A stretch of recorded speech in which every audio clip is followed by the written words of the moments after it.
est le président de la République. Parce qu'il est courageux. Non seulement parce qu'il est courageux, il l'est déjà. On a battu sur Aébi.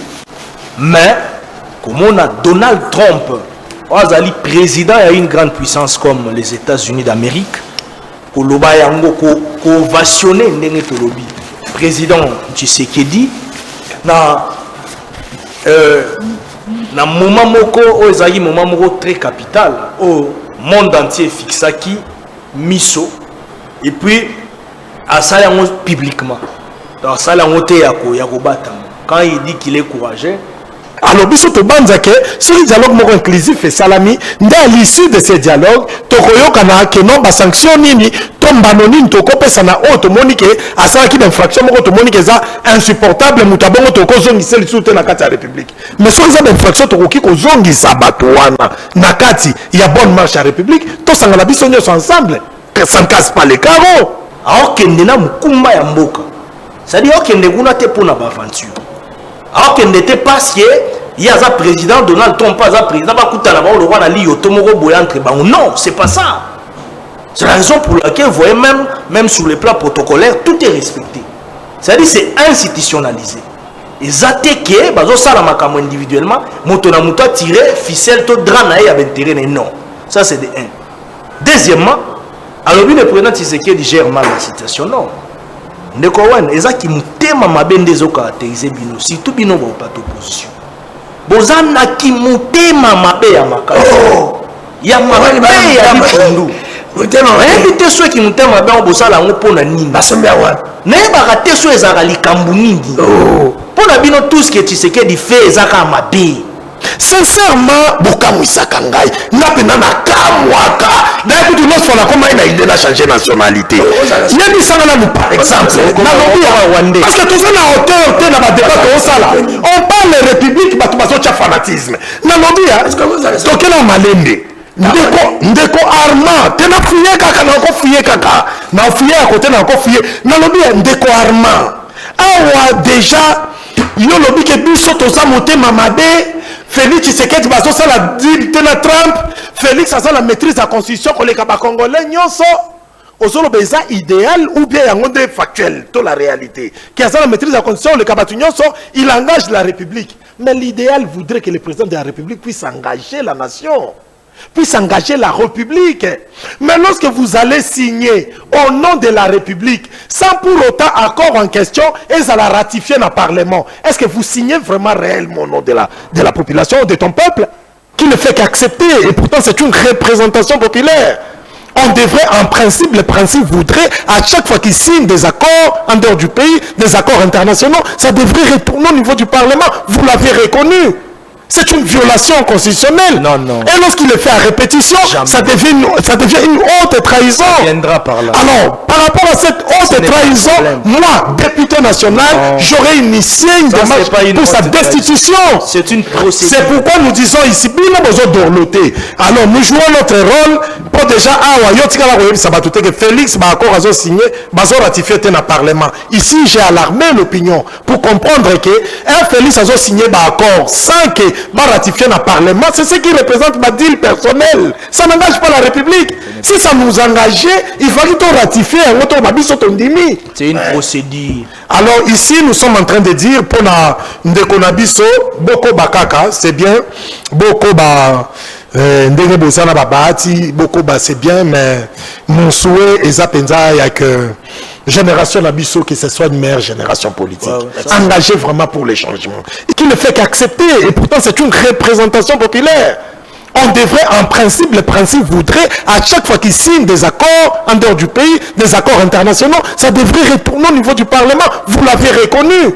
C'est une violation constitutionnelle. Non, non. Et lorsqu'il le fait à répétition, ça devient une haute trahison. Ça viendra par là. Alors, par rapport à cette haute trahison, moi, député national, j'aurais initié une démarche pour sa destitution. C'est une procédure. C'est pourquoi nous disons ici, alors nous jouons notre rôle pour déjà, que Félix va encore signé, va ratifier dans le Parlement. Ici, j'ai alarmé l'opinion pour comprendre que Félix a signé un accord sans que va ratifier dans le Parlement. C'est ce qui représente ma deal personnelle. Ça n'engage pas la République. Si ça nous engageait, il fallait tout ratifier.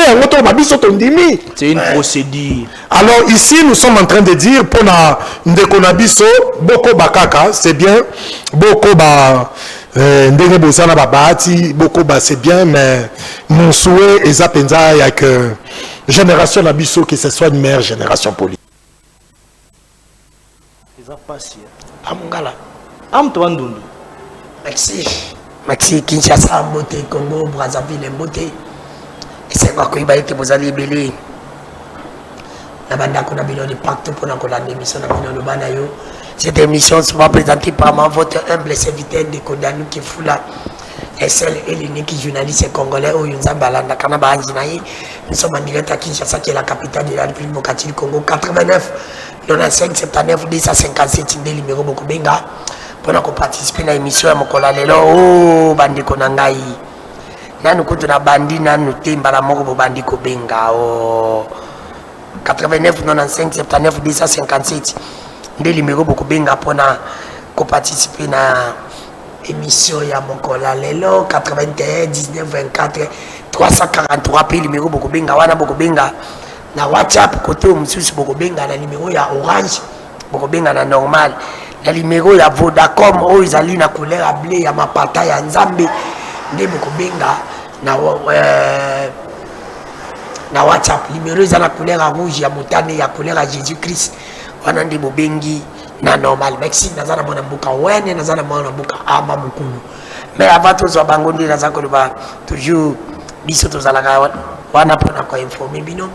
Vous allez comme on a vidéo, les amis ministres qui a ITP, mon amboka John Banza, il est toujours au foulé au moulin, na terrain pour sensibiliser dans le Cambo Italie Banzela, mon amboka John Banza, na ministre Adoazime, je crois Samuel Tandambimba. Vous allez comme on a ceux qui m'ont la balancer dans ma photo, voilà, vous allez comme on a oui bango, vous allez comme on a bango, na mon collègue samedi, Bazala qui sur terrain. Bravo na ministre ya ITP mon amboka John Banza na musala malamu zali ko sala toujours sur terrain pour ko sensibiliser ba congolais na likambo itali Banzela ya Congo mubimba ya ville province ya Kinshasa izali ko kende na Lumbango zali ko kende vraiment bien grâce à ministre ya ITP John Banza. Nous vous souhaitons un bon travail et Nzambe ya pambola yo musala wana ozali ko mériter. Merci. Deuxième vidéo, vous allez dans la province à Maïndombe. Vous allez dans la province à Maïndombe, dans le territoire ya Koutou, dans le village de Ivoki. Elle n'a comme on a une image où il y a des gens qui sont en passe. Elle a une image qui est gratuité et enseignement. Gratuité et enseignement, ils allaient comme Moukana. Ils allaient à côté de Ndama. Dans la province, nous sommes en train de nazako lo bango na ba province mususu bande ko ba koti anga tembe eza na ba province ezali ko souffrir net province ya Maïndombe province ya Kwilu province ya Kwango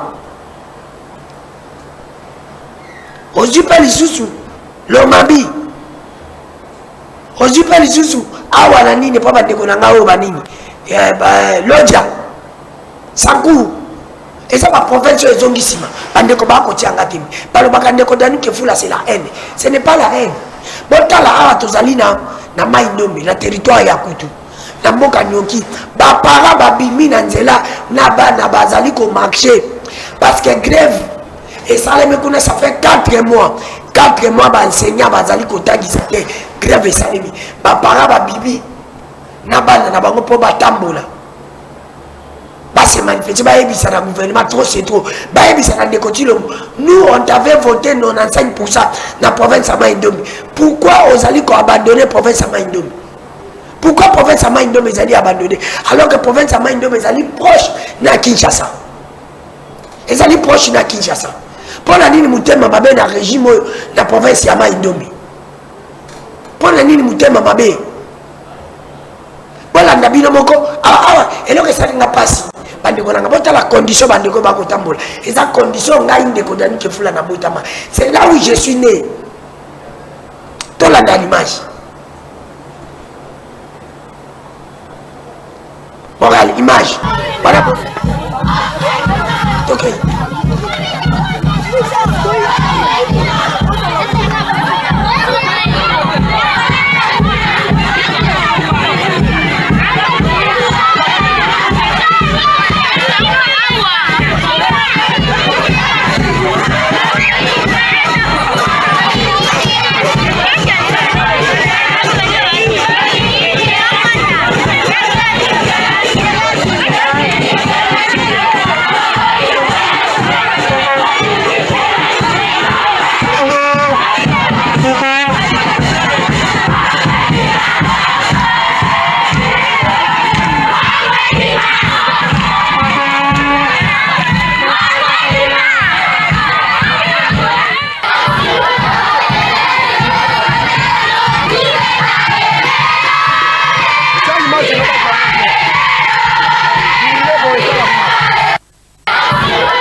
Mon réalité là nga mopanzi ta vidéo na mopanzi.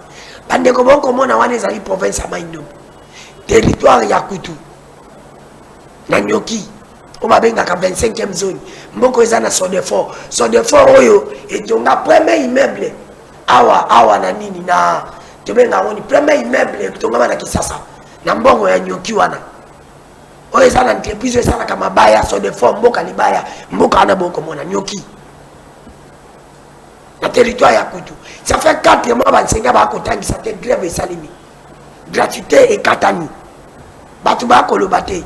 Régime va kosaler le côté. Pe la mituni ba député, ya province ya Maindombe, ya territoire ya Kutu boza wapi. Ba député ya territoire ya Kutu boza wapi. Ba sénateur boza wapi. Musala na bino nde yango wana. Musala na bino yango wana. Musala na bino yango wana. Bon plaider pour la province. Voilà beaucoup mona yango oyo. 4 mois ba parents na élèves ba bimi. Ba lobi ba boyi na bango, ba boyi chômage. L'État fout à bango, a fout à enseignant, bana bazonga classe. C'est là où moi je suis né. Ça fait très mal. Comme on a régime à Moutema mabe oyo, régime à Bamiibi, régime à Bandoki. To salibino province à Maindombe et salibino nini. Province ya Kwilu ya Kwango, même bandeko ba yebisinga na province ya Kwilu na Kwango. Balobi kasereza kuna na banzela na yebite. Mutu kapel awe kende Kwango ezali tout un problème. Naza kosenga la gouverneur ya Kwango, gouverneur ya Kwilu. Bosa le folk bolongola tracasserie ezali na nzela. Batu nyonso basala ka nzela wana na mituka babengi ngai. Balobi bazali ko souffrir na tracasserie. Ça ne va pas. Pela kosenga na gouvernement national. Biloko za ko uta na province ya Kwango Kwilu. Maindombe na nzela ya mukili ezali ko souffrir po tracasserie yango richesse ya province ya Maindombe Kwilu Kwango ezali tracasserie beni ba barrière na nzela. On dirait ba petit biso richesse ya ba barrière. Pour la niko nyoko na peuple. Pour la niko tala nenga bande ko ba ko souffrir awa na nyoki grève ça fait 4 mois ba singa ba ko futa mate. Mboka mubimba territoire mubimba province matona banque te. Baka malonga te na nyoki banque ezate. Pour ba futa bansinga. Merci. Vous allez kozonga, il n'y a pas de problème. Celui qui te le donne de kodami que c'est la haine. D'ailleurs qui 89 95 79 257 des numéros beaucoup bien pour participer à une émission en direct. Pour participer à une émission en direct. Il y a un téléphone. Et ça le détournement mon va le bien ça qui na province à Maindombe. Na lobaki lelo na kosala sorte que na benga bandeko bazaki mbongo ba éclairci biso. Soki réellement mbongo ane zalaki détourné. Allô ndeko. Allô. Na bengi bino à partir à Kinshasa ndeko danu ke fula journaliste. Yo zali wapi? Oui. Nous sommes là, hein. Tozako kayo. Na bengi bino na territoire ya Kutu. Na mboka Kutu tolingi toyeba bazo akize balobi gouverneur Kochevani aribi mbongo tomoni ba caisse etamboli na Kisasa mubimba. Est-ce que zali ya solo ezaki mbongo gouvernement provincial ba détourner ou bien zalaki mbongo wapi? Mbongo etela kanga mbongo na bamona. Ezalaki lokuta eza mbongo ya gouvernement provincial yo lo baki kuto. Na bengi ona normal.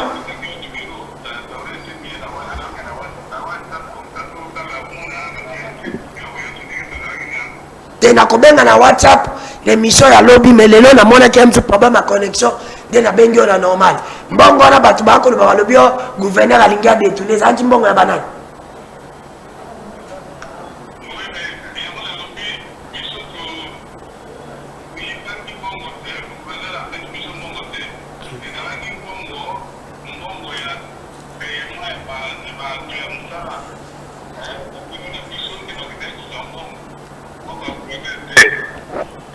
ezalaki mbongo ya gouverneur te ezalaki mbongo ya baenseignant wapi parce que tomoni baenseignant bakomarché kuna balobi bazali 4 mois 3 mois epayé. Ce n'est pas les enseignants, les agents de bureau gestionnaire.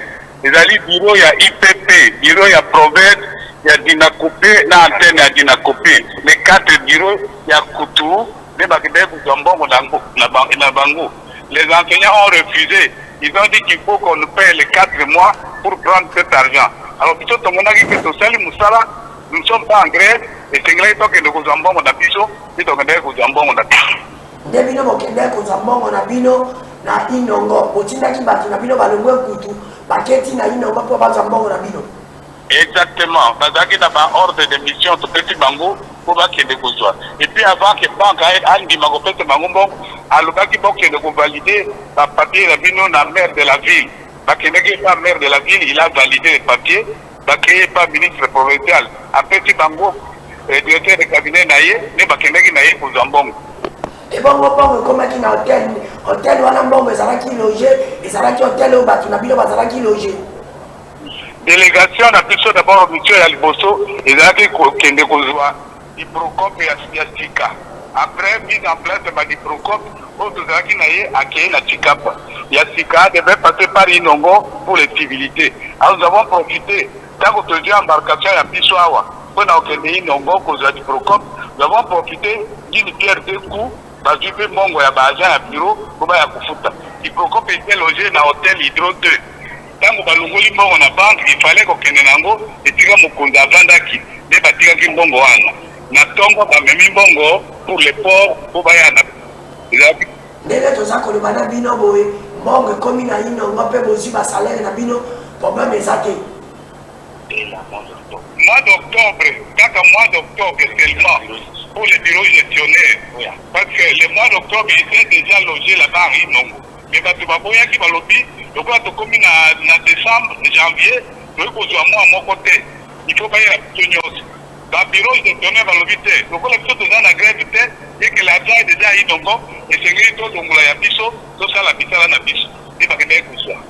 Babiro gestionnaire nde bokende kozwa mbongo mwana bino moko ya octobre nde yango oyo bakesi oyo toza komona na basaki mbongo ekomaki déjà na kutu osi bozwi basalaire na bino ya mwa moko botikali na retard combien de mois?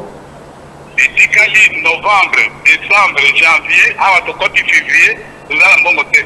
Merci. Et bongo basenga ya territoire kutu bazana na retard combien de mois? Bango baboyaki kozwa na octobre. Octobre na bango eza kaka na Inongo. Soki batina décembre lelo tokoti 5e mois mpona bango. Mpona bango bakomi 5e mois.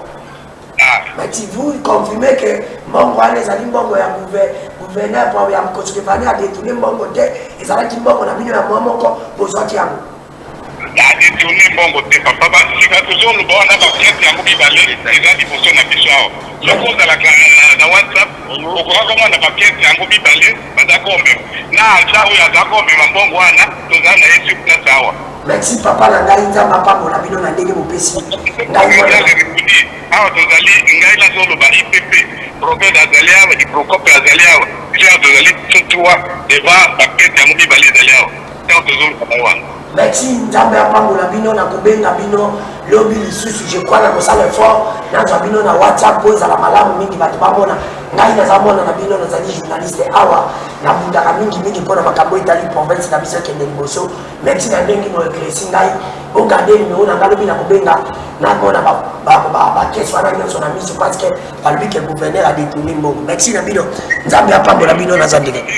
Parce que moi, nous avons respecté, on a dit 17h30, nous sommes arrivés déjà à 17h15 pour attendre. Le bureau vous avez dit, lobe kozalaka na heure nakobenga heure nazalaka direct ti 18h30 ndenge toza kobenga bino naza deja na plateau na bainvité bato kotala bino na kisasa bakoluka mongongo na partout na Congo mobima. Ça va, merci. Surtout, toki kokota te. Biloko nyonso ezali bapiese liboso na biso soki ezalaka tu whatsapp olinga komona yango lobi nakobenga sur whatsapp mpona zwa bino. Merci.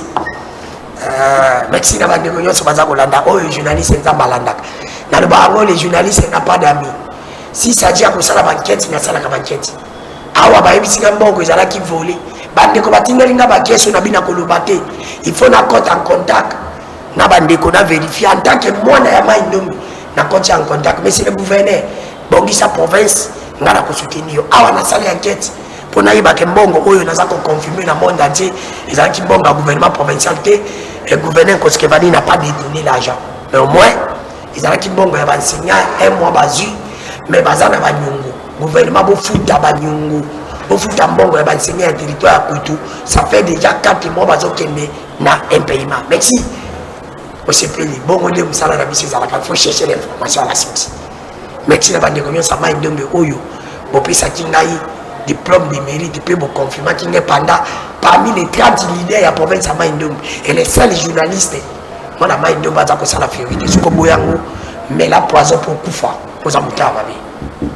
Nous allons à Mboka, nous allons à Mboka, à Mamoukoulou. Bande ko boko benga na ko la téléphone sujet to za ko banda na bango za ka sujet moko to moni Trump alobi ete tata mokonzi ko lazali courageux Trump alobi tata mokonzi ko lazali courageux est-ce que lelo il faut tous à la fière dans notre pays dans notre président parce que il est courageux ou comment il y a des amutuna pourquoi Trump alobi que tata mokonzi ko lazali courageux il y a biso ba congolais faut tous à la fière na kozala na un président azali courageux to comment d'être kozala ama mokulu to kei vous avez 5 minutes mbote ndeko danu boni non toza bien toza na biso bien mbote na bandeko nyonso bazolanda biso na ngonga oyo mbote pe na ndeko wen oyo tosala na ye débat mbote na yo moko et puis na ensemble l'équipe technique na mobimba. Justement, dans le cadre même, il y a National Prayer Breakfast au Eutiko Salamana Washington, au Ezali Milulu Moko et Salamaka. Et ça, au-delà même, il y a concept Moko, tout le bien le dialogue.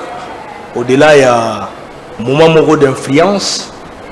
Au-delà même, il y a moment moko de spiritualité, il y a partage, il y a par instance, il y a pouvoir. Il y a quand il y a Amérique, le Parlement américain, mais aussi par haute personnalité du monde, où bazar invité pour un partage d'ensemble. Ah, évidemment, il y a un menu moko à partage d'ensemble, dîner moko et salamaka, il y a spiritualité et puis il y a rencontre, il y a pouvoir, et ça va vraiment très discret, hein? C'est un entretien très discret, ou même bateau donc il y a sur invitation, il y a État américain. Ok, vous avez ça. Donald Trump, et puis dans le cadre de la délégation, c'est là où même je vais saluer l'honorable Modeste Bahati Lukwebo, évidemment, dans la délégation, parmi les hautes personnalités à Mboka, accompagné Tata Mokonzi Ekolo, son excellence Félix Tshisekedi, il était vraiment sur la première ligne de représentation diplomatique aux côtés du président Tshisekedi. Ceci prouve suffisamment sa loyauté, sa sincérité et puis sa crédibilité. Na kati entourage à Mokonzi Mboka, au-delà il y a expérience institutionnelle il y a valeur à représenter, mais nous comprenons et nous continuons à affirmer que le président Bahati Lukwebo c'est le symbole de la paix, il est au centre. Il y a un jeu politique de l'air dans Katamboka pour accompagner réellement son excellence monsieur le président de la République Félix Tshisekedi. Donc bravo au chef de l'État, mais aussi félicitations au professeur Bahati, courage au professeur Bahati, et puis il y a opposition ou bien la majorité présidentielle au Bazala qui n'a côté à Mokonzi Mboka accompagné qui est pour la Miluluana au Tolobi na États-Unis d'Amérique na Washington. Alors ici il est l'occasion, l'occasion pour moi de féliciter le président de la République parce qu'il est courageux. Non seulement parce qu'il est courageux, il l'est déjà.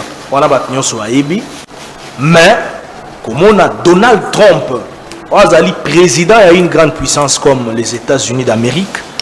Koloba yango ko ovationné ndenge tolobi président Tshisekedi na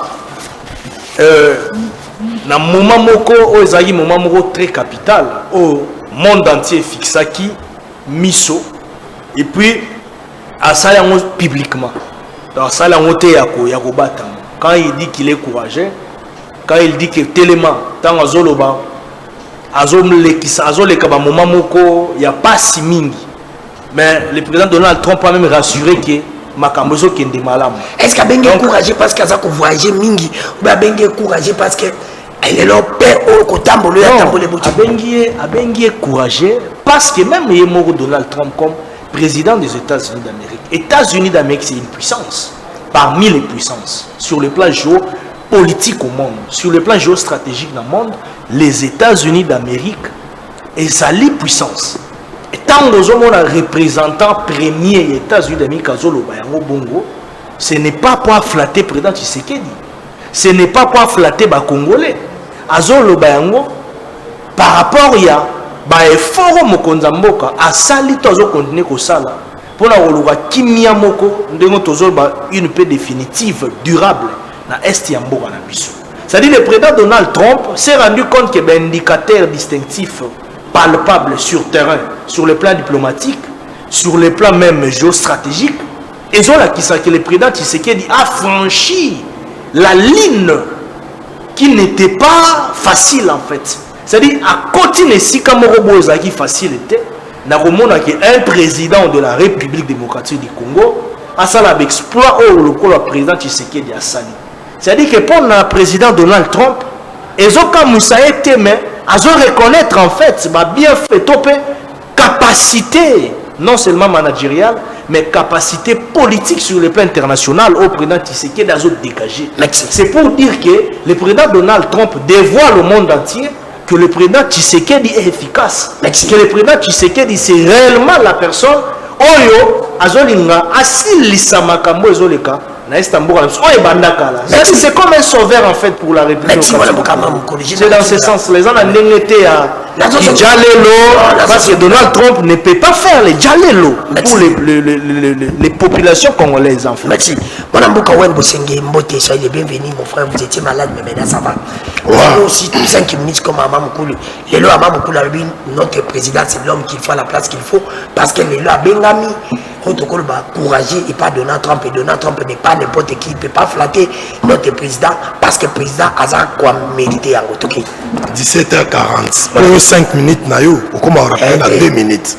Alors déjà, mes salutations aux téléspectateurs, mes salutations aux débatteurs, et puis grand merci à vous, dans nos Kefoula, de m'avoir reçu. La Pessimo Tenale qui n'a pas Gaëtan, en tout cas, chef à plateau. Donc, awa nakubana déjà na kolobaki ndeko arma mukulu asalinga mutema pasi ya kosakanate. Mamunyo so arma mukulu asolo besaki jalelo. Oui. Et ça va flatterie. Ya solo. Mais oui. Maman mto solo ba ke bati lukobo, maman c'est la première ligne de délégation, mais qu'est-ce que ça veut dire? Mais bati a mis quand même délégation à Matala. Ensemble moko ba membre bureau ya Sénat na biso, est-ce que c'est extra que bati à la place Rwanda? Oh. Et c'est comme ça, tout est. Après, vous avez président, il y a Sénat, mais je crois en législature ou l'équipe. Donc, c'est le coco comme ça. C'est bâti qui est dans la place. Ok, Félix, c'est que tu as quand même le logo qui était Trump à lobby. Yo, yébité que bapa kola kabatu pe ma flûte sur le plan diplomatique. Oh. Et puis il y a trop de philosophes qui ont dit lorsqu'un colon a commis comme ça la éloge, mais il n'y a pas que ça gagner l'eau comme on a la cima. Et puis ça on va peuple nabi, mon colon a colon comme ça la éloge, il n'y a pas que na sous nabi noté. Oh. Mais na lobby bolingo ni nyango Trump akoki kozala nango na Félix Tshisekedi pendant que ndeko Barack Obama zana na États-Unis azu asali les vidéos atie nzoto ba makako akofinga biso watu mindo toza ba makako. Un raciste comme Donald Trump. Donald Trump, c'est pas un bel exemple. Oh. C'est pas parce qu'il sera comme ici Félix, n'a pas la Félix, alors on est comme ça courageux. Courageux na nini. Parce que awa, na lobby, na kondi malam nini. Toke malemba. Bandimi notre président. Certes que le souhait de tout Congolais, et ça que, Tosilisa, Nabitumba, oh, Tosa Nango, na SAPI Nabiso. Mais Félix Tshisekedi gère mal la situation. Et c'est ce qui est Trump. Pourquoi Félix Tshisekedi a organisé un dialogue inclusif entre les Congolais? Total, nous sait que ça pourrait donner. Qui a organisé un dialogue inclusif. À l'Oba qui est devant les représentations internationales réunies, quelques officiels qui a une conditionnalité pour le dialogue. C'est un dialogue conditionné selon Félix Tshisekedi. Or, tout le monde a conditionner le dialogue, ça va représenter un blocage. On ne peut pas conditionner les dialogues dans le président Félix Azotia. Parce que Félix Tshisekedi azala makambu oye azako reprocher na bato ya lingi bakota te na dialogue. Bato wana pe bazala makambu bazo reprocher na ye. Alors biso to banza ke sur le dialogue moko inclusif et salami nda à l'issue de ces dialogues tokoyoka na ke non ba sanction nini tombano nini tokopesa na o to monike asala ki d'infraction moko to monike za insupportable mutabongo tokozongisa lisu te na kati ya république. Mais sur les infractions tokoki kozongisa bato wana na kati ya bonne marche à république to sangala biso nyonso ensemble que ça ne casse pas les carreaux. Ndeko Armand awa kolobake komona na dimension ya Trump te n'epoko toza lelo eza bepoko tokomona te que Trump déjà Trump n'est pas un bel exemple. Regardez comment il gère toutes les affaires étrangères ya ba américain.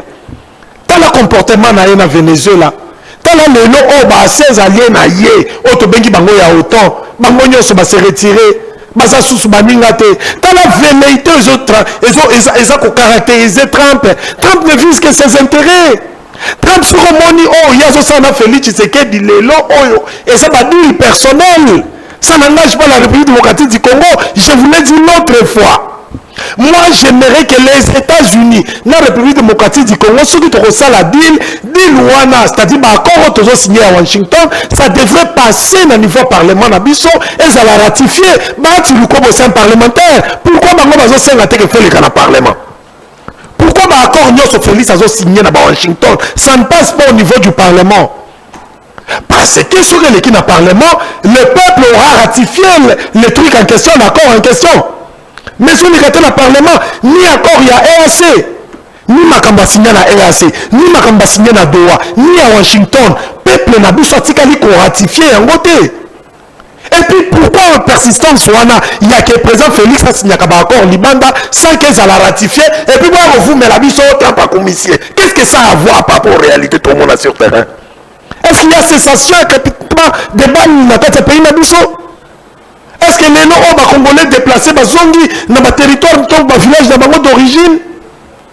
Est-ce qu'aujourd'hui dans notre pays tu retrouves peu où tu as besoin? Il y a Trump pour un alcool, Azotola Félix. Il y a Trump, ceux qui Trump à l'Irak, Azotola Félix.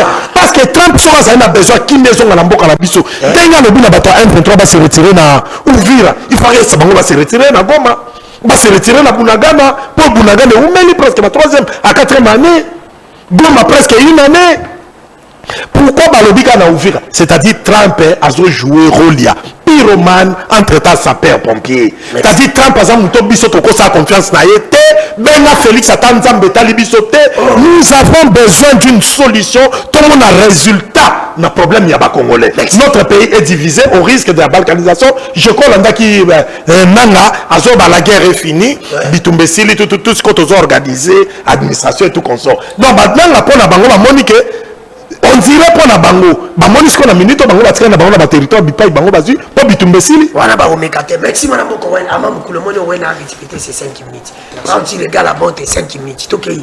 Alors bibola baboli ataba bengi Félix moi na Jésus, il y a Jésus de cas Jésus télévision. La première des choses, il faut comprendre que toi partenaires bilatéraux sur le plan politique, sur le plan diplomatique. Abipoza flatteur. Non non. Il est tout à fait normal que Donald Trump ait à sala autobenga ba deal politique pour l'intérêt des États-Unis. Il est tout à fait normal que le président Tshisekedi yépe a fungola pe page d'ouverture pour ba deal politique pour l'intérêt en Boganabiso. Là-bas il n'y a pas de deal individuel ndengozolo ba non à sala ba cop na yena fati pour ba intérêt moko individuel. Non, ce n'est pas ça. Parce que le président Tshisekedi représente tout un pays. Alors que nous avons le rôle à Fati, qui est opposant, non. Là-bas, il va comme président de la République. Alors que nous avons Kumba Yamboka. C'est-à-dire que nous avons pour une aventure. Alors que nous n'était pas si il y a un président, Donald Trump, pas un président, le roi Ali Yotomoro Boyantre. Non, c'est pas ça. C'est la raison pour laquelle, vous voyez, même sur le plan protocolaire, tout est respecté. C'est-à-dire c'est institutionnalisé. Et Zateke, ça la individuellement, motona muta tiré, ficelle, tout dranaï avec intérêt. Non. Ça c'est de 1. Deuxièmement, alors le président Tshisekedi gère mal la situation. Non. ndeko wana eza ki mutema mabe ndezo caractériser bino surtout bino ba pas opposition bozana ki mutema mabe ya makasi ya mabe ya bitundu mutema invité ceux qui mutema mabe bosala ngo pona nini basombe awa ne ba rater ceux ezaka likambu nini pona bino tout ce que tu sais que di fait ezaka mabe même ben faut non so sala ezaka mabe oh non azo gérer situation mabe ainsi de suite il faut dialogue interne mais binope il faut pas comprendre que nous sommes du pouvoir mais quand on a dit préalable s'il vous plaît quand on a dit par exemple il y a une guerre ici à sa administration qu'on a c'est la balkanisation de notre non mais ça c'est à condamner même moi je condamne ça mais oui mais comment c'est pas quelque chose que nous devons admettre non s'il vous plaît nous avons posé des préalables le préalable est opposé. C'est comme dans une négociation. Parce que tout ce que nous sommes en train de faire, c'est la continuité de la négociation. On doit se dire des vérités. Même ce que nous avons à faire, c'est à Luanda, c'est à Doha, c'est à Washington. Nous sommes procéduralement parlant, et ça la négociation. Même eux, ça comme dialogue. Les dialogues en soi, dans les dialogues, il y a des négociations. Si on a un bino bo sala makambo ndire bo la kisala toke binonde ba angelu bisonde bato to na kata pouvoir to ba satan. Et ça en sens c'était pourquoi vous voulez seulement que oh bino bo l'incomprendre na bisoto ndima. Oh baba on va débattre tout na ba question. Donc bisonde bana na ba. Binonde ba combat. Ce que vous voulez, c'est ce que nous devons admettre, accepter sans même qu'il y ait des arrangements. Non, nous devons trouver un juste milieu. Dans une théorie de négociation, c'est un oiseau qui est un tapis rouge. Pour qu'il y ait une chaise de négociation, il y a toujours des acrobaties. Dans l'acrobatie, non.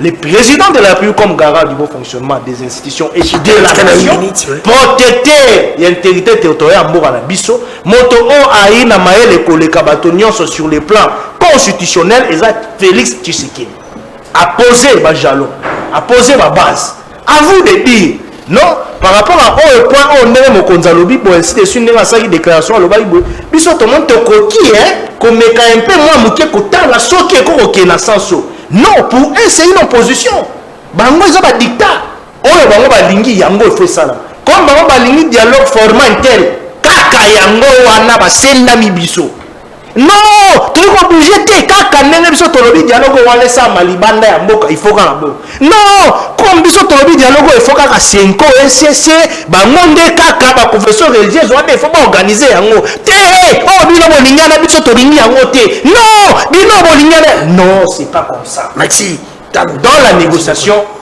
il faut koyeba kozwa ka en compte oh le moninga ba revendication pe ya baninga.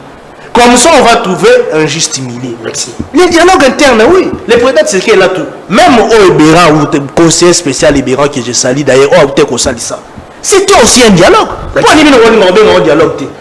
C'est pour parler. Merci. Et ça qui peut maillot, qui peut créer des charges, c'est-à-dire que la continuité du dialogue, ce n'est pas pour le chef d'État lui-même a toujours dit que hasard ouvert.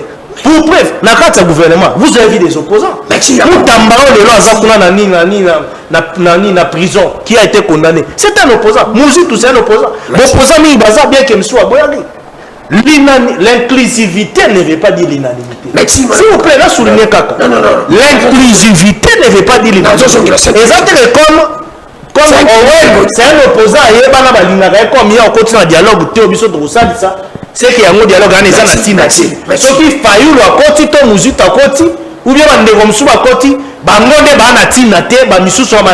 c'est pas ça. Merci. Il faut savoir aussi respecter ce que les autres veulent. Et ça, il y a un moment il faut ça la mano. Pour que tu trouves un juste milieu, tu plutôt dans le dialogue, tout cela là. Mais ça te que faut comme ça makambo bananga ba osala bon légitimer ngo o no yango moni bango bananga ba continuer ka résister parce que Félix Tshisekedi azo poser ma préalable o bango ba mona ngo eza préalable moko c'est trop dur il en a fait un peu de trop wala balanga ngo ba bon koloba c'est pas ça ce qui se passe dans la rébellion là ils ont mambo to encourager te c'est toi qui est le dialogue exactement parce que nous sommes faibles ou c'est parce que nous sommes épuisés. C'est parce que nous voulons protéger nos populations à Zakuna. Parce que trop qu'il y a un affrontement sur affrontement entre les chaque jour. Merci. Tu as fait au moins 7 minutes. Tu as accepté aussi. Non, 6 minutes. Il a fait 6 minutes. 89 95 79 257 081 19 24 343 nde numéro bokobinga. Numéro eza na couleur ya rouge ya motane wala nde boko ya orange bokobinga na normal. Numéro eza na couleur ya bleu ya mapata ya nzambe ya Vodacom nde bokobinga na WhatsApp na kufungola téléphone. Tata mokonzi kolo babengi pas Donald Trump balobi courageux. Est-ce que ba Congolais vous êtes fiers que babenga président na biso lelo azala courageux bazo benga courageux na président mususu. C'est pour te dire que courageux à président Félix Yango Futibiso. Bokobenga bo pesa makanisi. Yo mona président des États-Unis a benga président pour la biso congolais courageux. Vous avez 6 minutes. Au monde en haut déjà. Mais la monnaie a sali 7 minutes. 45 à 52. C'est pas la minute. Na la poste d'amis à Zakacho na bandi boye merci. Na tala ngo mingi na ndako so na lande vidéo. Au moins je parle ba 3 minutes à katanga déjà. 3 minutes le bon, alors déjà na ngana loba une chose dans nous. Moi je n'ai pas dit que Armand Mukulu a flatteur. Na loba ki makambo zo lo beza flatterie. C'est-à-dire qu'au traité des flatteurs et qu'on a manqué respect à nos débatteurs. Alors, on a dit que Armand Mukolo. Mon frère, sincèrement, Bokamou Isakangai, n'a pas kamwaka. D'ailleurs, nous sommes comme il a changé de nationalité. Il y a des gens par exemple. Parce que tout ça, la hauteur, on parle de république, mais tout fanatisme. Ndeko Armand tena fuye kaka na ko fuye kaka na fuye à côté na ko fuye na lobi ndeko Armand awa déjà yo lobi ke biso toza motema mabe Félix Tshisekedi bazo sala deal tena Trump Félix a la maîtrise de la constitution ko leka ba congolais nyonso ozolo beza idéal ou bien yango de factuel to la réalité qui a la maîtrise de la constitution le kabatu nyonso il engage la république mais l'idéal voudrait que le président de la république puisse engager la nation, puisse engager la République. Mais lorsque vous allez signer au nom de la République, sans pour autant accord en question, et ça la ratifier dans le Parlement, est-ce que vous signez vraiment réellement au nom de la population, de ton peuple? Peuple a souhaité ma continuité, a souhaité ma sololité. Pourquoi les gens sont représentés adversité face à la nation congolaise après qu'on signe un accord en Washington, à même à niveau parlement ça a été ratifié? Parce que celui-là, il nous prouve qu'il travaille pour l'intérêt de son peuple. Non, non, jamais. Le vote est Félix Tshisekedi Kagame n'est pas un modèle. Non, non, non, je ne peux pas faire passer ça. S'il vous plaît, laissez-lui l'État. C'est un dictateur, un sanguinaire. S'il vous plaît, quand tu ne vas pas l'État, tu vas les regarder. Je m'excuse alors. Kagame a posé au lingete. Olinga Kagame, il travaille pour son peuple. Il faut travailler pour l'intérêt de son peuple que nous sommes. Comment on peut signer autant d'accords sans pour autant et ça va ratifier dans le Parlement? Et on se demande que les deals en question, ça concerne la République.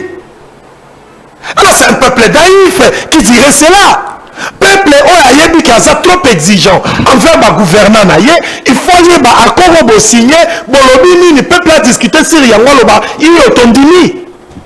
Ratification. Vital Kamerhe vous en a parlé. Il a évoqué cela. Ça lui a coûté le lot. Bon, ben, la Vital Kamerhe à niveau parlement. Il est loyal à Félix Tshisekedi. Bat n'a jamais été loyal envers Félix Tshisekedi. Qui ne sait pas que Bat Lukwebo était un frustré et pas Joseph Kabila. Et Kabila Foula qui m'a moitié Nene Soki Nkulu, Nene Soki Boenaboe. Bat a monique le col aïe kaka. Azue lo bazaki na ngoposate. C'est son habitude à Zaranango depuis qu'elle depuis à l'époque à Mobutu. Le côté on est aux manquement à respect, mais sur le plan politique, Bahati Lukobo sera joué le Koyazana, on pose à tête à coller là. Goumate, mais le Koyazana, on pose ça. Ce qu'a zuité souvent à la frustré. C'est à cause de cette frustration de Salah Bahati à l'Omwa, dans le niveau à FCC qui ne laissait pas. Aujourd'hui, la région Félix Tshisekedi. Et ça va. Bonimo circonstanciel. Nakata Aden Abati n'est pas avec Félix Tshisekedi. Non, même pas. Sociologiquement, idéologiquement, on a même idéologie. Et ça, le mariage moko contre nature. Et bah tu lui comme à la vraie version, il y a condition, il y a sécurité aux vivre dans est pays nabiso parce que dans sa famille biologique il y a bah tu lui comme asana batu bazo vivre méfait à guerre, asana batu bako kufa, asana batu bako zoka, bah tu as dit que famille na ye kuna bazo gérer que pour un dialogue national inclusif en sorte que toka na robinet à coulement du sang na est pays.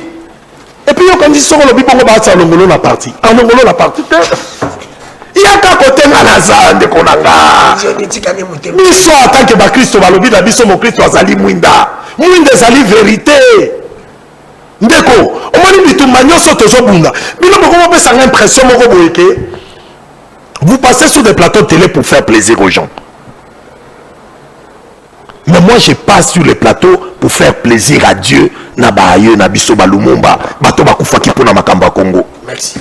Félix Tshisekedi est en train de mal gérer la situation de sécurité et insécurité autour de la partie est du pays. Merci. Moi je pense pour le président Félix Tshisekedi ce qu'il aurait dû faire est que nde azala mutu oyo ako favoriser l'inclusivité et non président de la République ozala maloba dragon président de la République ozomisa maloba eza na moto maloba oyo ekambolaka ba congolais séparatif président de la République maloba na yo kozala ya dragon te zalaka na maloba kosangisa bana ya mboka mais soki maloba président de la République ozomaneti oh non je vais tenir le dialogue seulement avec les autres oh même ba oh wana batosaki yo te basimi mandoki ils sont des Congolais.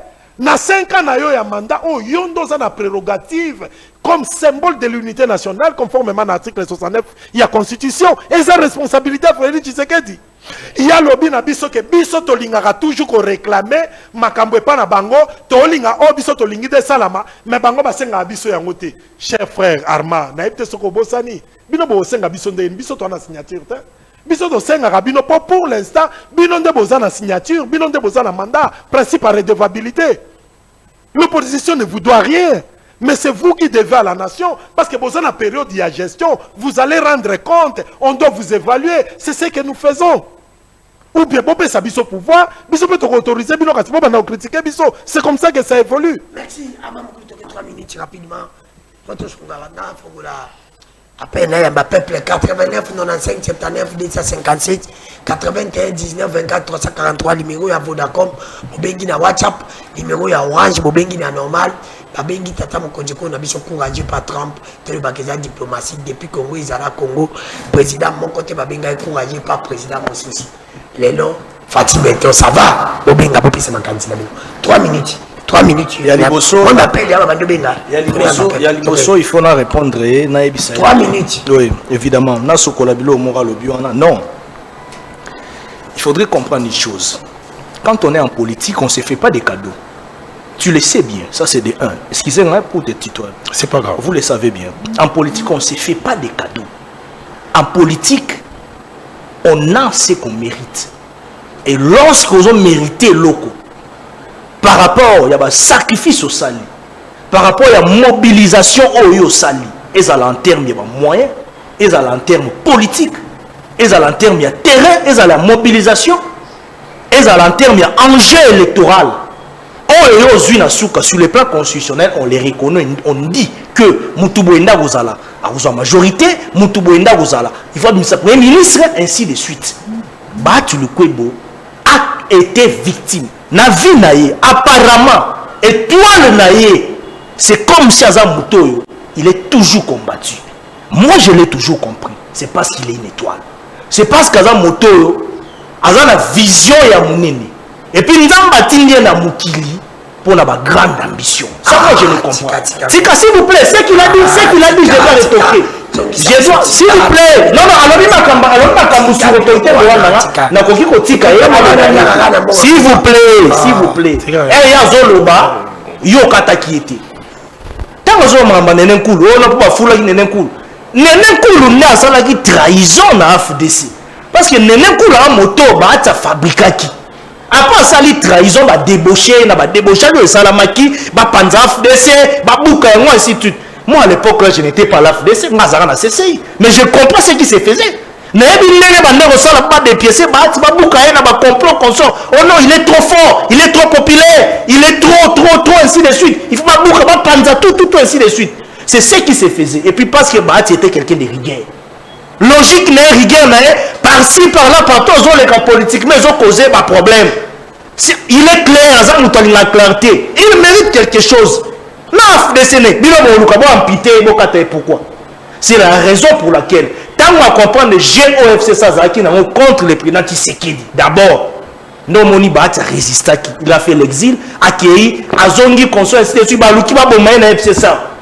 Et c'est lui qui a même donné l'architecture, la vision, pour l'Union sacrée. Comment il y a un Pessi, d'autres Pessi, bon, il y a une union sacrée. Après avoir que le chef de l'État a déclenché, Nazo créé le robot.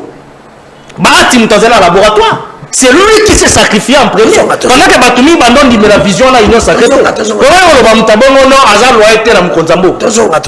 lors, si l'Union sacrée c'est Bahati qui était dans les manœuvres. Pendant que Batumi abandonne la comment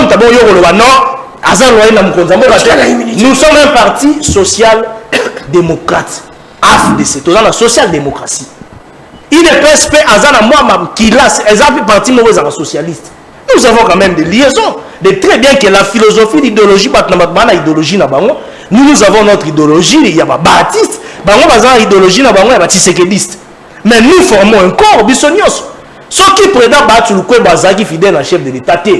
Mais il y a un risque, on a que l'Union sacrée, Salama, mais l'institution Union sacrée, Vanda, si l'auto-bétarateur de l'Union sacrée.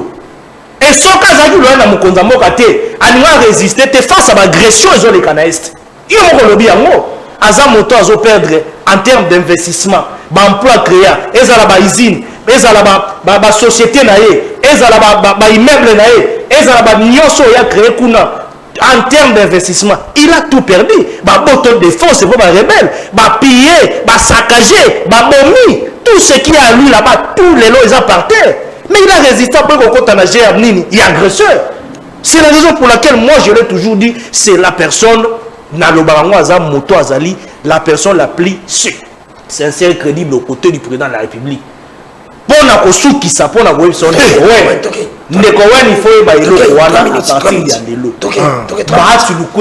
un patrimoine national. Ce n'est pas pour rien, moi j'ai adoré dans la FDC. Bon, merci. Ça, je vous dis, ça n'engage que moi ce que j'ai dit. Voilà. Merci beaucoup na makambu ndeko nangai Armand Olobi.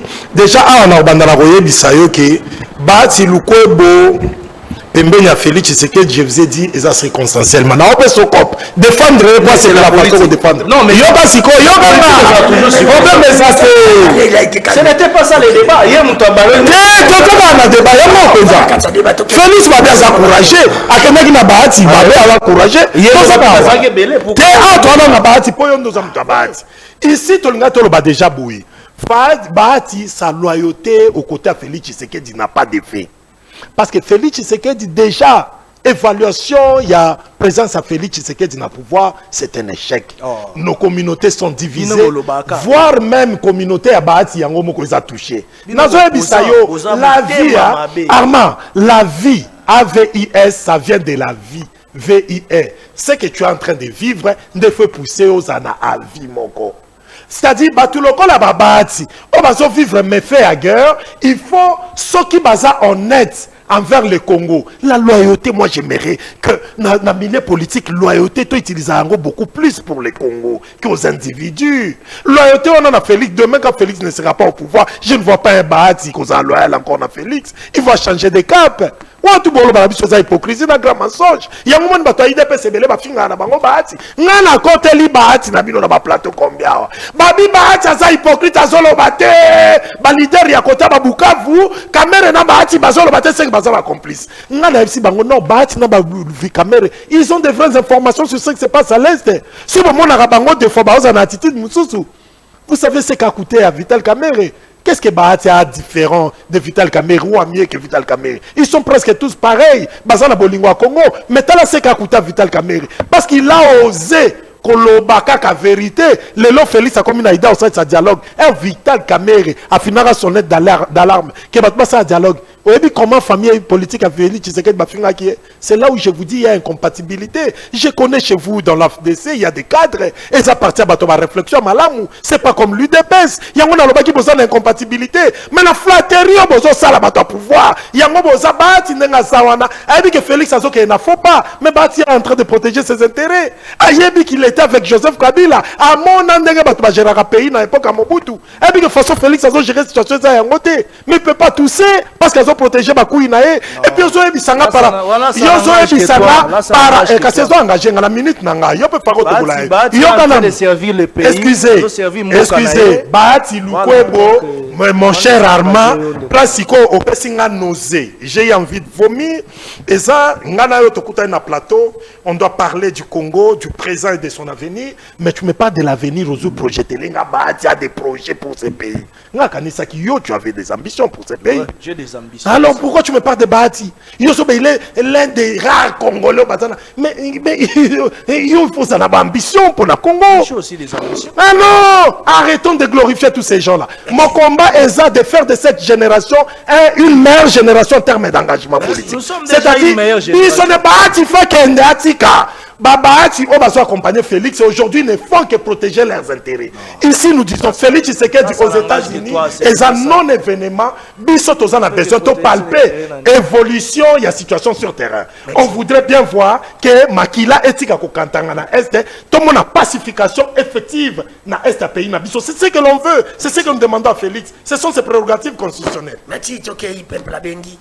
89 95 79 257 081 19 24 343 na fongoli téléphone babengi président na biso courageux. Allô ndeko bengi biso hapo.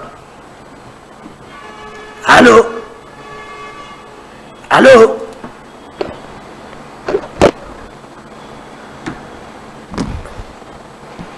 allô allô oui bonsoir bengi biso hapo. nabengi na Kimbanzeke. Toza koyoka babengi président na biso courageux mpona yo osepeli nango Bernard Trump aza aventurier talaka elongi na ye c'est un aventurier aza pena mama na variant afima Obama aleki na mayele nakati ndenge wana ndeko dalo 89 95 79 257 81 19 24 343 numéro ya Vodacom bobengi na WhatsApp numéro ya Orange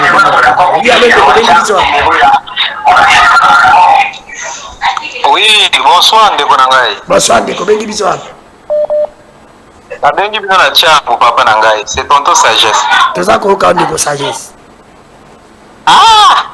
papa moto alati veste wana na cravate mbote na yo nano ndeko na ngai Mbone mbese. ama mokolo respect. biso soki tozolanda bahati wana basagesse oyo tokozwaka misala na mboka oyo te omoni na mondo oyo biso na afrique soki moto akomi mokolo mayele ediminiaka me bahati na mbotso baza banani bageni to banani yo ndenge ovandi wana na veste okoki gere te place bahati asalaka so batie oyo kosala te ifo tokumisa kaka bango mpona okosaka bahati aza wana mpona koprotege babien na ye biloko na ye bahati azalaki silencieux na moment makambo badoyinda idps makambo badomonaka badotinda mpona nini ezoloba te kamera adénonce bapreta bayebisaki mauvais merci oui alo ndeko bengi biso hapo. oui alors nabengi la partie alemba terminus toza koyoka babengi président na biso courageux pas Donald Trump c'est pour te dire que ça va yo sepeli nango bosepeli nango te. moi je sais pas na éviter ndeko nanga za na cravate ngana pour me répondre na éviter ce qui parfois il y a voyagé dans libanda est-ce que réalité au Congolais sont vivre ils ont fait na ye avant appelé que Congolais sont vivre bien est-ce que les lois voyagé libanda Congolais libanda za nini image za nini libanda les lois Congolais sont vivre misérablement est-ce que normalement le président a voyagé na éviter azokater ko diriger mboka ol réalité au Congolais sont vivre est-ce que le président de la République se rend compte nango Congolais vivent très mal c'est pas sérieux madame Congolais les canam merci oui allô ndeko bengi biso hapo. Allô, bonjour. On a bien bino à partir à Kinkole Kuna. Tout ça qu'on connaît, comme avec le président a mission encouragé, c'est pour te dire que ça va président ça comme on apprend en boca. Franchement, des place Nazali, des Kodano, na pesi bino na osobote, na seki, tiko seka na pesi na kanda na suka. Avoir des individus comme des Koro, la Jikava, Douana, Bogo, na éviter Mabacham, c'est une malédiction. Na éviter bino bosa elanga comparaison moko. Bozo ndeko na biso aza président le jeune aza président à Burkina Faso, Ibrahim Traoré. Bo comparer na ou ya biso awe, vous comparez tout le monde qui a nourrir le peuple naïna azo beaucoup na dit concret on de quoi na ça il de quoi cravate auto le babiso azagina la mère mende alongo la mère mende poil balongo na kabila bayeli yo quand c'est pendant na voie normale tu n'es pas à Rolanda Tshisekedi tout le monde s'est représenté il pendant ba Rolanda Tshisekedi donc on a auto kata auto bisabi bien vous avez extraterrestre vous vivez sur population au monde bon nazo pesa bino une minute pour nazo baninga so leti une minute na kati yo 89 95 79 257 oui allo ndeko bengi biso wa allo bengi biso wa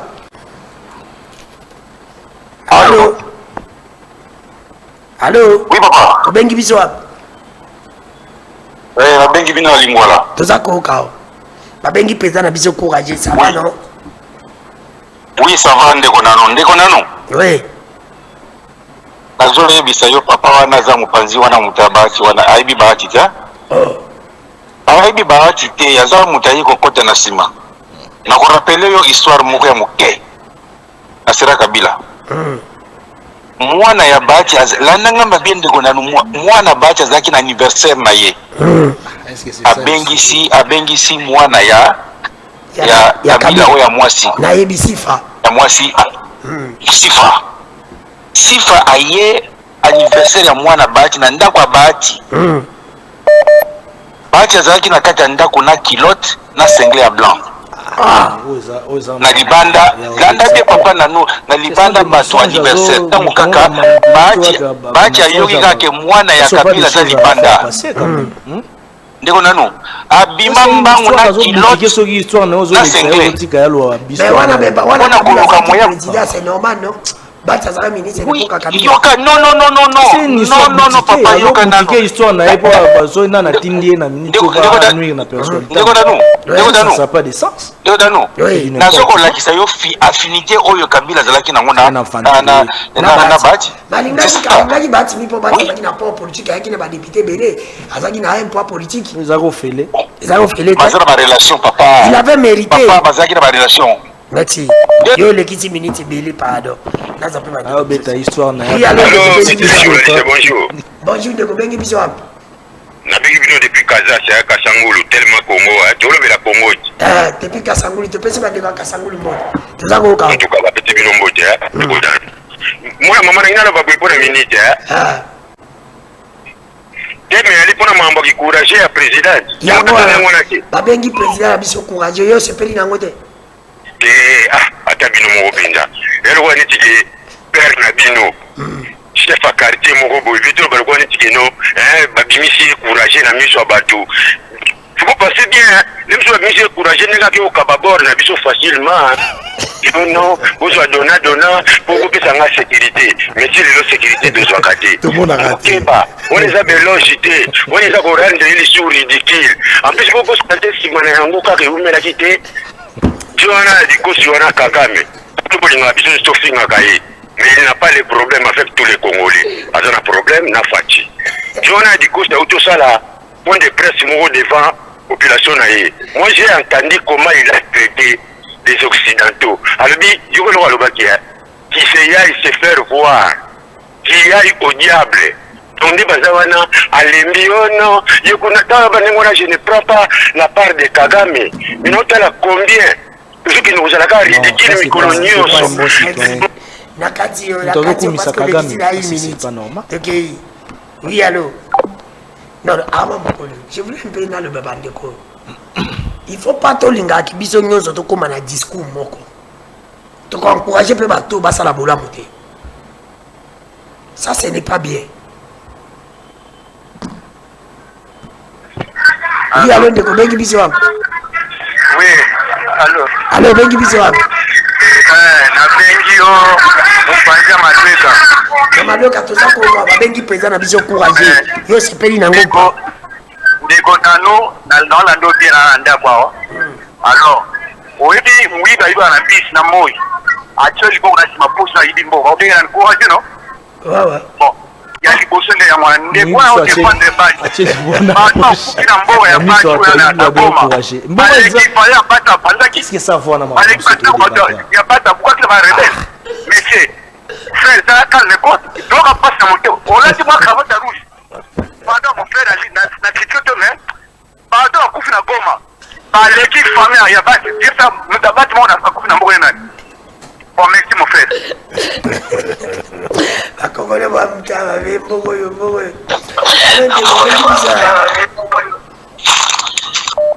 Allô? Allô, ndeko bengi biso wapi?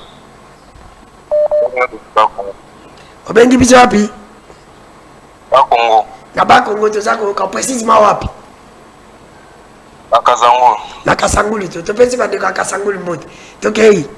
Yo pona onde babengi président na biso courageux c'est na ngote. C'est une humiliation. Ah, C'est une humiliation. Comment papa ya moto benga courageux donc moi petit mot motinda ko papa courageux na yo ko motinda ka donc agressif na mission wana ko benga courageux est-ce que président ko benga président courageux Atayo moko. ndeko bengi. Ezi la kati. Bandeko nga plus 7 ezali mboka. Plus 797. Batalibanda États-Unis 80. Bandeko bako benga biso partout États-Unis à 0-1. 0-1 na mona moni plus 7 soki mboka nini Afrika ngo bako benga biso. Nazo appelle asuka na pesa bandeko maloba. Oui, allô ndeko bengi biso wapi? Allô, bonsoir. Bonsoir ndeko bengi biso wapi? Na bengi biso depuis Selembao. C'est depuis Selembao toza koka. Babengi président na biso courageux. Na ko respecter na réponse à bandeko. Natanga babengi président courageux. Alors maman Batali makasi. par rapport à l'ambition na ye, batali par rapport à l'engagement na ye, batali par rapport à la détermination na ye. Philippe Kagame aza mozali boso oyo azaka protéger na baoccidentaux. Kagame aza boso oyo aprofita kozwa minerie na biso ekenda Qatar bakende na biso kuna. Aso mokonzi ya mboka ate babarrière nyonso wana Kagame place kosa minerie kata yibaka po richesse na so ekende.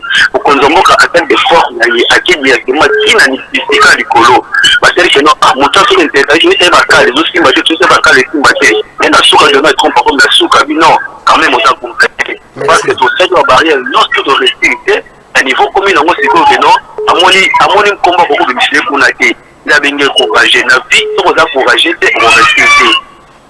Merci. Ah, appelle Asuka. Oui, allô ndeko bengi biso. Oui, allô bonsoir bengi biso.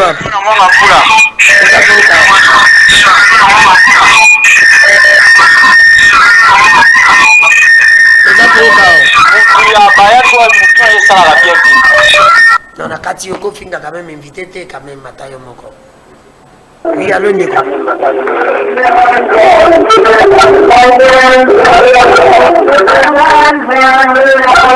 Bango ba anniversaire à Jésus. Merci ndeko. Ama mukulu. Bapele zokoto santi bapele. Oki peuple. Oki peuple. Oki émission zambalanda kana baanji. C'est pour te dire que si poté, les barres va n'avoir bâti, si poté, car la pesa fait bâti, beauté. Ils sont en appel, on a fait bâti, mais c'est la peine, mais bon. Kabila, il a été loyal avec Kabila, c'est pas un problème. Tu as des minutes de conclusion. Babi président, c'est pour la tête de Babi de courage. Pour l'andi peuple, ils ont gâté sa peuple. Non, Ah, on a 89 appels dans le numéro orange. Côté tout ça dans 140. Ils ont un point de vue na bango même lokuta pesa makasi na makambo bazo fabriquer biloko misu akwa ko ça lokuta pesa makasi na maramba lobi mais ils ont un point de vue na bango on a une démocratie On a peuple. Seulement je voudrais que mon ami Owen comprenne que le président de la République a ça la fort. Le problème il y a ratification na bosana ekutu ko ebisa yango c'est une procédure ce qui est vrai. Après, ça sera fait comme procédure, il y a négociations, donc nous continuons avec les négociations. Il y a encore des accords, sûrement, qui viendront, même des accords qui seront sur le plan diplomatique, ça pourra encore intervenir, parce que même avec le dialogue qui viendra, nous ne savons pas, peut-être ça sera ailleurs, ainsi de suite, même des accords économiques.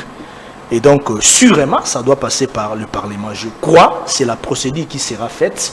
Ça, c'est vraiment constitutionnel. Et ça, on a coûté l'eau à débattre. Ça sera fait. Et puis, les côtés dialogue, quand on a format, pour preuve, l'AFDC, Bissot, même président Bahati, toujours, nous sommes prêts pour aller au dialogue. Dialogue, nous sommes comme Bissot Tokina. Yemoko, président statutaire na biso Bahati ya Lobarayango, il faut tout solo là parce que aux les Ranais tambo na biso za makila ba congolais de bazo kufa chaque jour.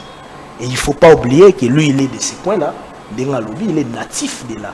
Il connaît la réalité de ce qui se passe là. Va pas bateau bazo subir en boyer à quelques mètres. Il est de là à Kolikuna consort ainsi de suite. Mais au-delà ya Maramba Lobi que à sali parallélisme en comparaison on a Vital, non, Vital Kamere a ses comportements politiques. Oh non, il est tout à fait différent de Bahati. Baza bato ndenge mokote. Bahati azana ba qualité nae, azana fonctionnement politique nae, ko mélangeara été na comportement. Lukwebo aza politicien, il y a liboso na union sacrée ou abanaki campagne de sensibilisation générale contre l'agression rwandaise. Même tant azaki président Sénat wande kolobela yango. Il en parlait, il donnait des propositions, akitaki na terrain, na ba Bukavu, na ba Goma, asala ba meeting a minene. Bissoif de cette mobiliser. Toloba, il y a loba, razo continue koloba. Je sais pas koloba qui a battu avant la kimia, non, atira la vana kimia te. Seulement il y a eu des diabos. Vital Kamere, Aza Kuluto, Toto Saramini, mais Aza n'a pas de la politique. Ce qui est différent des Bats, le Kwebo, donc. C'est quelqu'un de valeur. Batignon Sabati, caméraman, ils ont tiré en Batignon Sabati, le Kwebo. Zone Tirangai, Zone Tirangai, Naloba, Zone Tirangai. Vidéo comme la Batignon Sabati, place Mozal. Bon nommé Ama Moukou, le porte-parole privé personnel et Abati le Kwebo. Amasuka ye na plateau alba suma mambo kate alba ravi abati ndenge bati akolia madesu ndenge bati akolia pondu ndenge bati akolia ta chaussette rouge vi na mobimba amalo bela parce qu'il le fait bien. OK, 2 minutes. Bon, merci. Alors déjà tout le baki 1000 personnes 1000 raisonnements. yango mona ki boko za batu ebele ne sika mutu na mutu azana raisonnement na ye mutu na mutu azana ndenge oye ako réfléchir awa ndeko nanga à reconnaître que ratification salamité na ba accord nyonso Félix asali alobi que peut-être ko salama na ngonga moko yango moni élection Félix Tshisekedi ba organiser na 2023 to ebisa ebino ezaki simulacre élection ya mabebi misa ba député ya malonga te pour ce tozaki na ba député lokola ngai na niveau ya parlement au moni Félix ba accord nyonso ya signé sans que parlement ratifié yango to ngai to initier démarche moko pour sa destitution pour la faute ya haute trahison. Non, lorsque vous engagez la République, à plusieurs contrats, plusieurs accords, sans que sinon ils travaillaient, c'est ça la résonance, c'est ça, Félix a fait de notre Parlement une chambre d'entérinement qui ne fait qu'accepter, et pourtant c'est une représentation populaire. On devrait, en principe, le principe voudrait, à chaque fois qu'ils signent des accords en dehors du pays, des accords internationaux, ça devrait retourner au niveau du Parlement, vous l'avez reconnu. C'est une violation constitutionnelle. Non, non. Et lorsqu'il le fait à répétition, ça devient une haute trahison. Ça viendra par là. Alors, par rapport à cette haute trahison, moi, député national, j'aurais initié une démarche pour sa destitution. C'est une procédure. C'est pourquoi nous disons ici, alors nous jouons notre rôle pour déjà, ça va tout que Félix va encore signé, va ratifier dans le Parlement. Ici, j'ai alarmé l'opinion pour comprendre que Félix a signé un accord sans que va ratifier dans le Parlement, c'est ce qui représente ma deal personnelle. Ça n'engage pas la République. Si ça nous engageait, il fallait tout ratifier. C'est une procédure. Alors ici, nous sommes en train de dire pour Ndekonabiso, Boko Bakaka, c'est bien. Boko Ba, Ndenge Bosana Babati, Boko Ba, c'est bien, mais mon souhait est à que génération Nabiso, que ce soit une meilleure génération politique. Engagée vraiment pour les changements. Et puis en plus de cela, peuple congolais, comprenez que place au président Félix Tshisekedi, il faut que ce soit clarifié. Nous savons que derrière les M23 est basé soutenu par les Rwandais. Mais un besoin signé un accord, Moussous na Washington, vous signez na Rwanda, Moussous na Doha, vous signez na M23. Voilà le président Félix Tshisekedi sur le plan sémiologique, ça nous donne l'impression que c'est deux affaires distinctes. C'est-à-dire, on dirait M23 basé na bango bato Kagame, kuna Washington de concerné Kagame. La Kisabiso est à la M23, est à la côté à Kagame, le corps bolobi basé bato moko, vous signez un accord pour parler moko. Et puis ici, par rapport au temps imparti, je devrais adresser ce message au président Félix Tshisekedi. Ici, par rapport à la crise actuelle, il serait urgent que Félix Tshisekedi, ce qui a joué rôle pour favoriser la cohésion nationale, dans retour yapé, il doit parler avec son prédécesseur. Moi, je pense que soit son prédécesseur, avant dialogue autour Zanango, chacun a quand à construire la base pour favoriser la cohésion nationale. C'est important. Merci, Mme Bokawa, un message bien noté. Et comme la collaborateur Tata Mokonjiko, le médecin, Ama médecine, équipe technique, Bazakolanda, Biso Nzamba, Lingilo Bitoko Yamba, un député à ville province à Kinshasa, ceux qui Nzamba. Non, non, monsieur Simi. Médecine à Bandekonio, ce moment où ça n'a été qu'on s'abonne à la chaîne Abissa YouTube. Des codes d'anneau, qui veulent qu'on s'abonne ou partager la rediffusion de cette émission va intervenir demain. Rendez-vous à ne pas manquer chaque jour, 17h à 18h30. Tous un rendez-vous. Si vous avez un peu de temps, vous avez un peu de temps, vous avez 17 ans. C'est un peu perfect, c'est un peu de temps. Les seuls journalistes sont en train de faire des choses. Et puis, nous avons un bateau. Tout ça, système, il y a même temps où vous avez un peu de côté comme un mon côté. Tout ça, vous avez un objectif de mon côté. L'objectif de Bissot, ils ont besoin de tout ça, mais tout changer. Bateau, ils ont besoin que aujourd'hui, ils peuvent faire la TV, ni nous salaki. Il y a un commis ça va déconner. Ce qui m'a dit changement. La numéro est na siwa na boko milanga na WhatsApp. Na coach abino na groupe à WhatsApp. Na biso parce que il faut tous à la mobondo nde boza kokota. Ba jeune ba kolinga lo bimbo ke mbonga. Biso photo ke na dialogue. Mais dialogue comme biso photo kendi. Il faut que les pour la kabula ba posséder. Il faut que les pour la comme ma réforme. Cela veut dire quoi? Il faut classe politique na biso pour ba besoin retraite. C'est inconcevable à l'ingénieur qui retraite dans 62 ans. Bati il est là dans la politicien. Bati a sali au nini. Ah papa. Il est là dans la politicien. Yo solo de la batambo mambate ba tususu yo kwa komba ya. La mambati il est là dans la politicien. C'est quoi ça? C'est inhumé. Il faut que baton ba qui des retraites. Jamais carrière. Jamais carrière. Alors et quand on va ébeler politique député comme qu'on a la carrière on sali mandat mi balene ti président OK jamais nous d'accord soit des ordonnances présidentielles net ba Jean Semboussa il en a combien pourquoi seulement bango il faut tout changer classe politique parce que la mikou en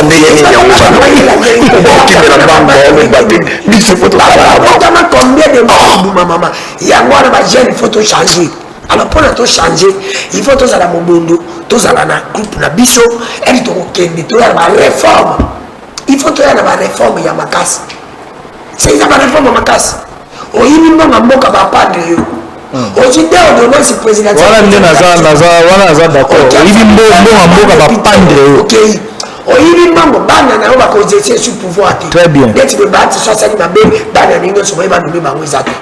Soki ama sali mabe bana nyonso ba vimi na kombo ya ama ba ko za poste te soko wana yibi mbonga zaki ministre bana wani nyonso ba ko maka ba ministre soki soko ba réforme ba bongo ba jeune to za lebeli yango na ko senga bilo nyonso boko bana groupe WhatsApp wana to côté beli mais bobo ça na bato pe ba kosimba minduki faut peut créer ba loi OK rébellion simba minduki ezali ama on demi ko sala politique neti ndadani mona na ngai liboso azala mobali to mosa ke il faut simba minduki wana ezali itofata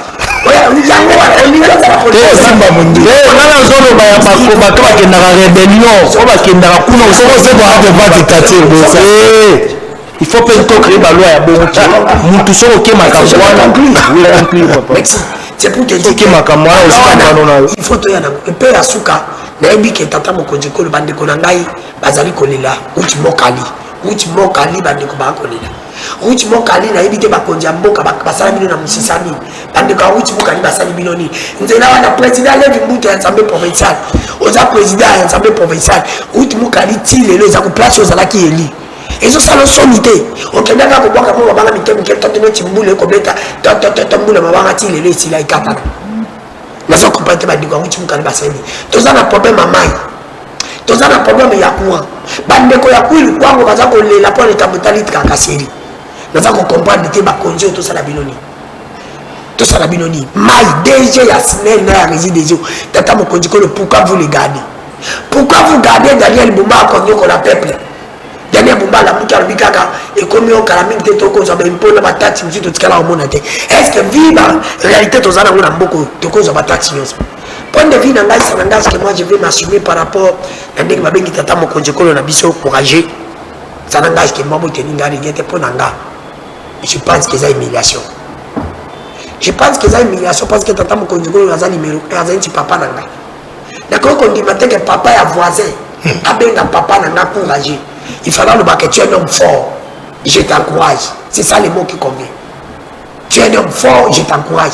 Mais dis que tu es courageux. Est-ce que tu es courageux nous sommes à l'occasion que basala kabazwaka. Mutu a yibi opelo qu'on a poche na boy.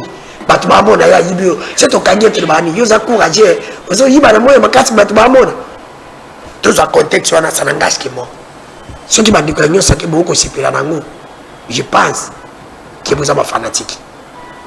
Alors, comme je suis un président, mais courageux, c'est immédiat. Ça n'engage que moi, je m'assure. Il fallait le banner que tu es un brave, un homme fort. Moi, je t'encourage. Tu es beau. Ce qui m'a bêté, qui m'a bon, qui m'a félicité, mais m'a bomi.